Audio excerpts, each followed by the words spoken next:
Hey everyone, welcome to episode 7 of You Cannot Rewatch, the Evangelion Rewatch podcast. I am David. And I am Dylan. First of all, I want to be more excited this week because when I was editing last week, I realized I sounded like I didn't give a shit about this podcast in the intro. I don't know if I was tired or what. I don't remember sounding that apathetic when we recorded. Anyways, though, so this week we're talking about episode 7, and make sure you've watched that or are familiar with it or whatever you need to do to know what we're talking about. Dylan, this you mentioned on the podcast before you didn't really remember this episode when I was talking about it. Still didn't remember it at all when I watched the episode. Yeah, this is definitely one where I was like, dude, this one just didn't stand out to me at all, apparently, because I didn't remember hardly any of it. I remember, like, bits and pieces, but I guess I didn't remember being everything together as a whole. Yeah, well, I think it's just, the Jet Alone thing is just not that important in the story of the show. No. I mean, it's a okay episode. Like, it doesn't suck. I just don't know if a whole lot happens. Yeah, I think there's a lot of interesting stuff in the background that you would catch on a rewatch, but I think on the initial watch of this, it just seems like a regular episode. Like most episodes of Evangelion, what makes the show so special is it does things you don't expect, and it doesn't handle things the way a normal show would. And This episode just does. It's just like it's like any show for this episode. So I think that's why it's not as great of an episode. It just becomes normal for a minute. So we open up with this episode we kind of start to see some more of the like shady background dealings kind of stuff. We've seen a little bit of that at the beginning of the show with Gendo talking to Seele, although I don't remember if it said it was Seele or not yet. But we kind of haven't done that in a few episodes. We haven't really seen that, so it's kind of forgotten information at this point, especially if you watch the show for the first time. But we open up with Gendo talking to somebody on the phone about something. It's not really clear what at the time. And then we go to the apartment. We see Shinji and Misato hanging out, doing their thing. The routine. Yeah, the routine. We get a great shot of Pinpin reading a newspaper. So I think every episode we need to look for the good shot of Pinpin. Pinpin, yeah. So far there's been past couple I've had really good ones. Yeah, definitely. Pinpin in the mood. Then Misato comes to a like PTA thing for or not PTA. What's it called? Parent Teacher Conference, PTC. Is there an initial for that? PTA's. What's PTA stand for? Parent Teacher Association, isn't it? Something yeah. Like something it's like after school meetings of those people. Yeah. Yeah, so something like that. So Misato comes to Shinji's school to hang out with him. You know, this is a shot I've seen before, several times, obviously, but I never really thought about it until this watch, how creepy this is. But when Misato's walking up, Kinsei is recording her with this camera. Yeah, yeah.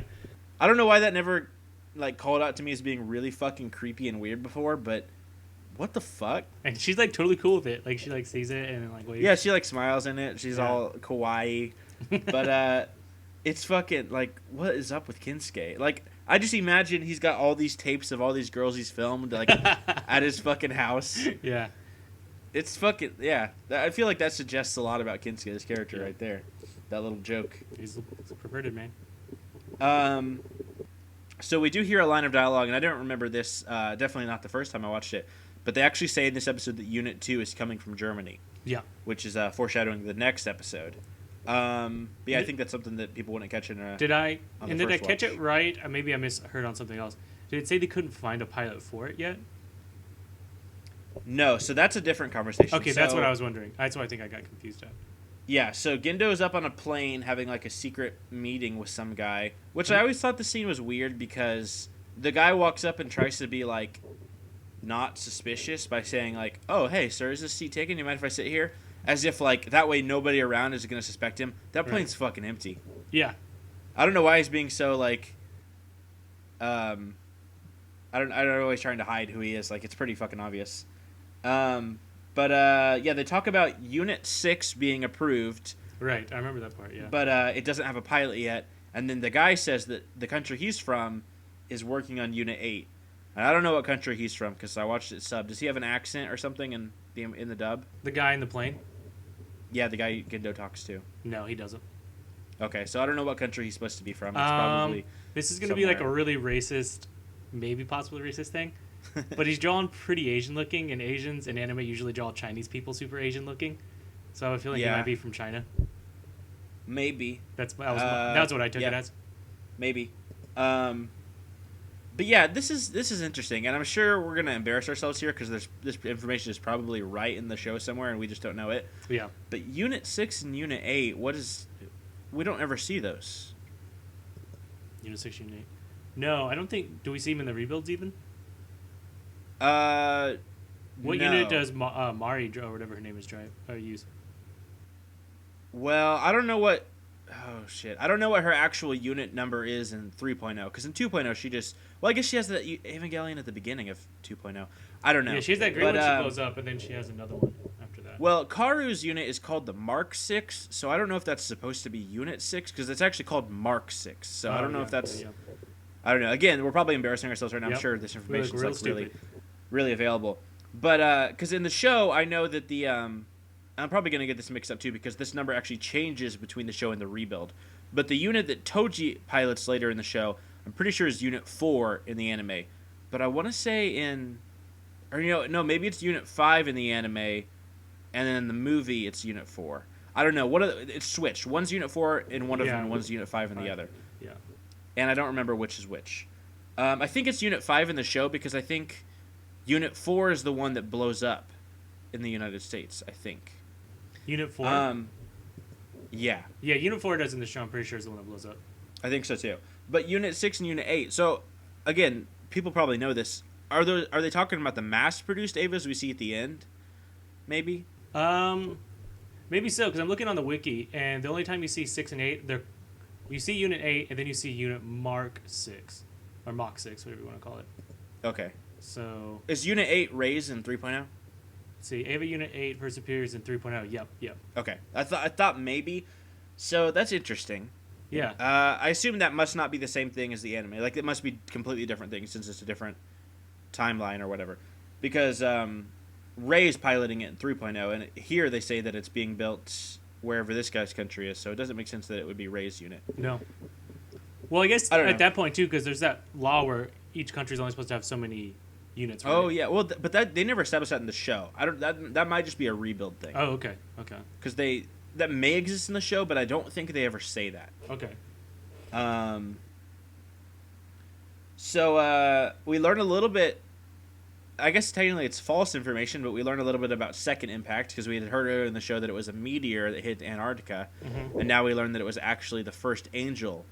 But they say they lied to Shinji. Ritsuko lies to Shinji and says that it was an accident and they were trying to do tests or something on the angel and it randomly exploded without warning. Right. Which of course isn't true, and I think we can tell here if you look closely at Misato. Yep, she's kind of like glancing around. Make that comment. She obviously knows. I mean, she was fucking there, so it's a good foreshadowing if you've seen the show again. You can tell her reactions because she knows what's up.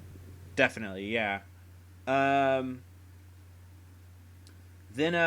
we find out they go to this fucking conference thing for Jet Alone, and we find out that there's a top secret info being leaked out of Nerve, and. Now, in this episode, we see that Ritsuko and Gendo are obviously manipulating this Jet Alone thing. Right. They hacked it. They're the ones that pulled that whole thing off. But they wouldn't have been the ones to leak the top secret information, though. Because that wouldn't make sense for their plan, right. I don't think. That's... I got the impression that was maybe... what's that guy's name? I'm going to look so stupid not knowing his name. Misato's boyfriend. Kaji? Yeah, do you think it's Kaji? Because that seems like shit he does. Maybe. It does seem like shit he does, but I don't think he's involved at all at this point in the Nerve stuff. Oh, yeah. Maybe he is, but... So that's what that was interesting, because the conference and stuff like that was the stuff that seemed so unfamiliar to me. So that's... I was also thought it was really interesting. Like, oh, wow, I don't know if this ever really gets answered of who's leaking shit out or what. Yeah, I'm sure it probably does somewhere, but... I don't know. Maybe there's not like an official answer. There's just some popular theories. Yeah. But yeah, so I think this is interesting because we get to see a little bit more of... We don't really know what he's up to yet, but we see that Gendo is up to some shady shit. Right. And I think that's cool. I mean, that's really what's interesting about Gendo's character throughout most of the show, and we kind of haven't had that in the last few episodes. Not really since we saw him talk to Sele for the last time. And obviously Ritsuko's in on it too. So they hacked this Jet Alone thing to make it go out of control and seem like it was going to explode. But it seemed from what they were talking about that their plans was to never have it explode. Yeah. Because Misato says like this miracle seems like it was planned or something like that. Mm-hmm. And they say that Misato was the only thing that was they weren't expecting, but it still went okay even though she intervened. But if she hadn't intervened, because what happened is she intervenes and then everybody thinks, oh, she saved the day. If she hadn't intervened, it would have just shut off randomly. Wouldn't that have seemed suspicious? Yeah, I guess they're still hoping that it just seems so malfunctional that the people would have just not supported it anyways. I suppose so, but I don't know. That seems like it would have been suspicious if it fucking went out of control and then all of a sudden was just like, oh, never mind. Well, there was a 0.00002% chance it would stop on its own. So Yeah, I was gonna say something about that. Yeah. Man, this show in fucking weird little fractions. Yeah. Speaking of the conference, or whatever. I don't know why this bothered me so much, but the table they were sitting at by themselves, they had drinks in the center of the table. That table looks so ridiculously huge. There's no possible way anybody could have grabbed those drinks. I was like, man, they're just table decor. They're just there to look cool. This table proportions is ridiculous. Yeah. I do like the visual of like every other table is fucking packed and they're all by themselves because they suck. At this big ass fucking table. So that's the episode. That's pretty much it. Pretty much. Yeah, I don't think there's really much else to say, honestly, about the episode. No, it's kind of interesting. This one, I think, introduces a lot more of, like, other organizations and countries more so than the other ones. Kind of let you know that, like, Japan isn't the only existing place trying to do anything, too. There's all these That's other true. I don't know. Again, we're going to sound dumb because we just watched the episodes. I don't know if they've mentioned in the show that other countries have Evangelions yet. No, not yet. I don't think that's been established. Really, so this is it.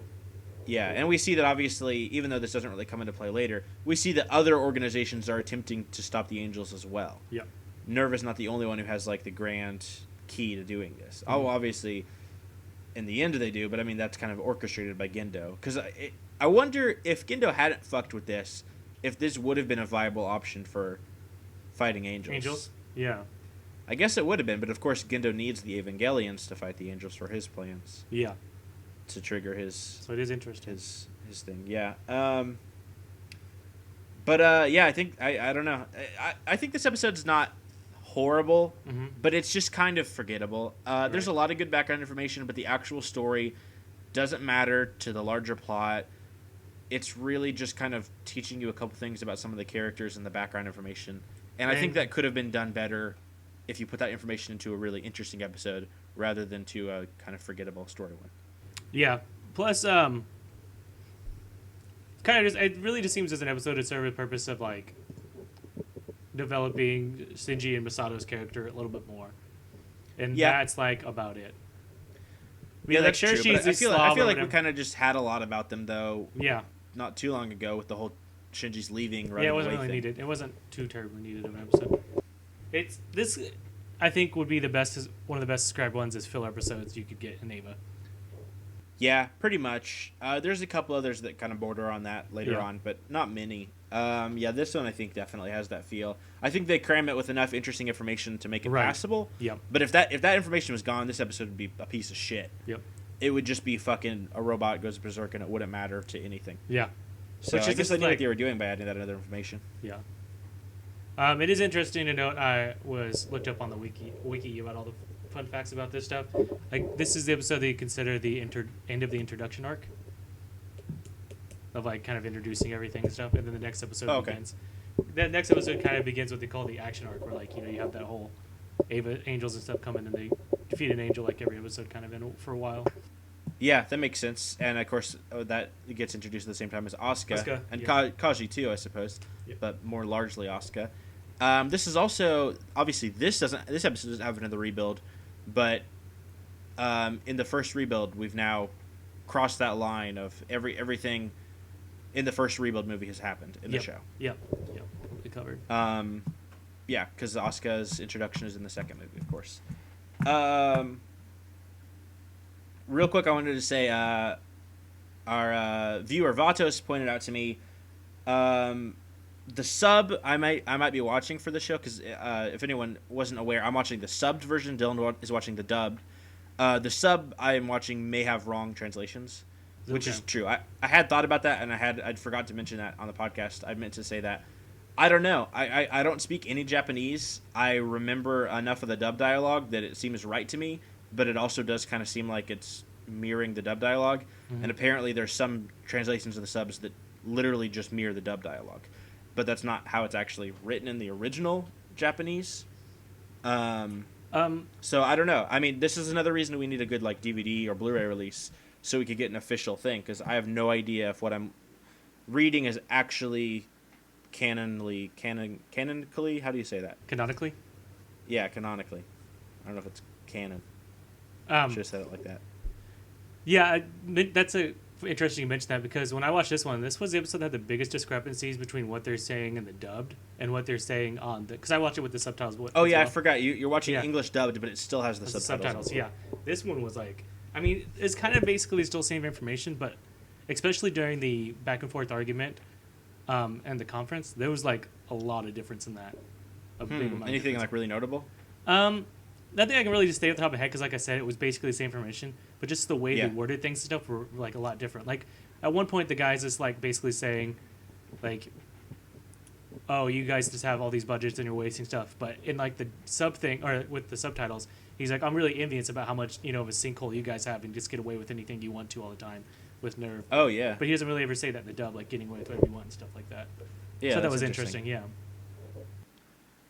Yeah, I don't know. I mean, aside from learning Japanese or getting an official release when we're 30, there's no real way to tell if the information we're getting in the sub which kind of sucks, because I felt like that was a way more effective way to basically be like, well, we all know that Nerve kind of pulls the strings to do what they want, which is kind of an important thing to like let people know that everybody else thinks Nerve is pretty shady.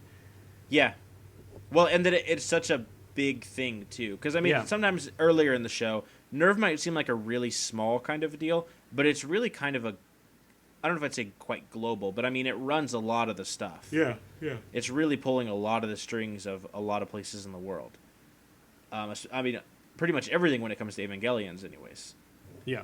Or I guess I should say more Seele than Nerve, because Nerve is more public, but Seele is really the one pulling the strings. Right. But yeah, I guess that's it for that. There's one more thing I wanted to talk about this week. This is probably going to be a little bit of a shorter one because this episode wasn't the most eventful. But I saw a really interesting thing, and people who frequent the Evangelion subreddit probably already saw this. This was a really big post.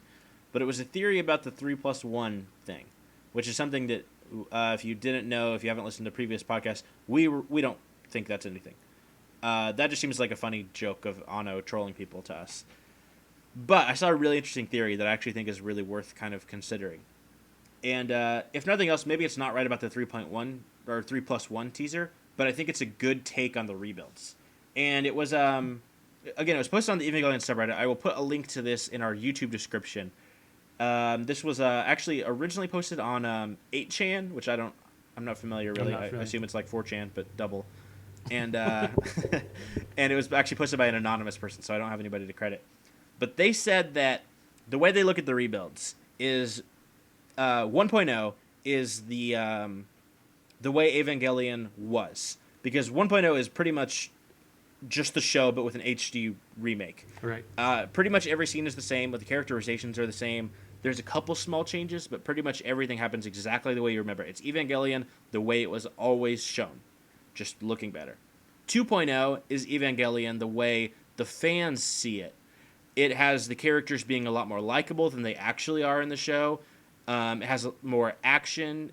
It's more action-oriented. It's more the way fans perceive the show than it actually is. Characters like Rei, who's a really popular fan favorite, which me and you can't really figure out why in the show because she's so cold and distant. But a lot of people are like really into her. In 2.0, she's much more warm and compassionate and trying to do things.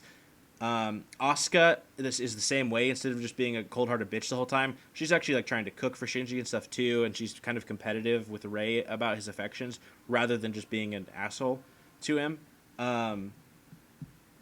Even Gendo attempts to go to Shinji's dinner place, thing because he actually cares about him. So it is interesting that like every character in 2.0 is actually like trying to be more of a human being. But then, so this guy says then 3.0 is the way Anno intends Evangelion to be. Just fucking shitty. Like, every character just is mean to each other. Gendo is super distant and not loving Yeah. at all. Asuka's just a bitch. She's not trying to help Shinji at all. Rei is completely cold again. Because Rei 2, is it Rei 2 in the rebuilds? I don't know. I don't know. It's gone. And this Rei is, more like the Rei in the original show. So I thought that was a really interesting take on that. And he was saying with the teaser 3+1, he's saying number 4 is not going to be any of the fan stuff, the way the fans see it from 2.0. Yeah. That's cut out of the equation. Now it's only the way the show was and the way Anno wants it. And that's going to be 4.0. That's pretty good. That's actually really insightful. Shit. Yeah. That makes a lot of sense. That's actually really well thought out. That's a good really take is. on it. That is how a lot of the times I see when fans talk about the show, they do kind of talk about things that way. And I don't know. I thought that was really, really That's interesting. really good. Yeah, I'll be interested to see how 3+1 comes out or whatever. See how the fellow really fits in. That makes a lot of sense. Shit. Yep. Because even Masato in 3 is like, she's a total bitch. Yeah, pretty much aside from Karu, pretty much nobody is helpful at all. I guess kind of Fuyutsuki, because he does tell Shinji about his mom and stuff. Yeah. But pretty much nobody else is nice or helpful, or everyone is just treating Shinji like shit. Yeah. So yeah, I don't know. But that's pretty much it, unless you have something else to bring up. No, not really. All right, well, in that case, we will be doing episode 8 next week, which is the first Asuka episode. And make sure you've watched that. Make sure you're familiar with that. Oh, yeah. If you want to check out any of the links we were talking about, you can check our YouTube description. We'll post them there. Again, if you want to follow us on YouTube, if you don't already, we're youtube.com/thewet.rats. But we do post other videos, like we say every week. And if you don't want to watch those, that's fine. Subscribe to the podcast on iTunes or through our RSS feed. Those links are both in our YouTube description. You can find them there. If you want to email us, we don't have an official email for the Wet Rats, so the best way to do it is to email the David Mayer, that's me, at gmail.com. That's TheDavidMaher at gmail.com. You can find that in the YouTube description as well. And feel free to leave us some comments, some feedback. We always like to hear stuff from you guys, your opinions on stuff. Or if you just want to make fun of us, that's cool too. Go for it. Criticisms are welcome. All right, so we will see you next time, guys. All right. Later, guys.